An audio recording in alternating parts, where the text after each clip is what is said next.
விஜயபுரி என்ற நாட்டை விஜயவர்மன் என்ற மன்னன் ஆண்டு வந்தான். அவருடைய அரசவையில் மகிபாலன் என்ற அமைச்சர் இருந்தார்.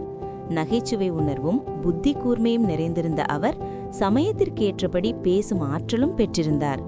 ஆனால் அவர் தோற்றத்தில் மிகவும் குள்ளமாக இருந்தார்.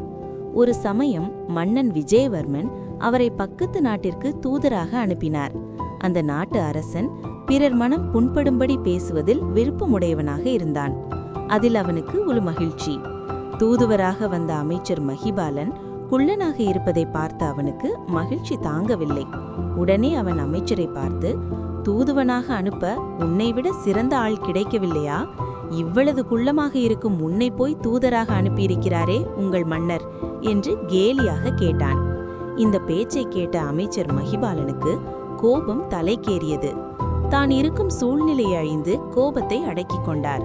உடனே அவர் அரசரை பார்த்து, அரசே, எங்கள் நாட்டிற்கு ஒரு வழக்கம் உண்டு.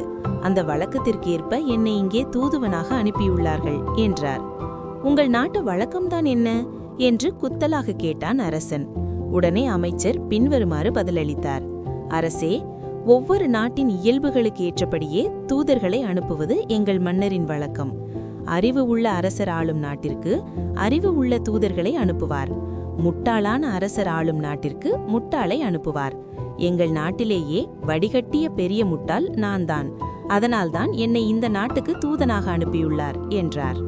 இதை கேட்டதும் அந்த அரசர் அவமானத்தால் தலை குனிந்தார். இனிமேல் யார் மனதையும் புண்படுத்தக்கூடாது என்று அவர் தன் மனதில் எண்ணிக்கொண்டார். அதன்படியே வாழ்விலும் நடந்தார். நீதி: பிறர் மனம் புண்படும்படி பேசக்கூடாது. அவ்வாறு பேசுபவர்கள் தாங்களே அவமானப்பட வேண்டி வரும். எனவே எப்பொழுதும் பிறர் மகிழும்படியாகவே பேச வேண்டும்.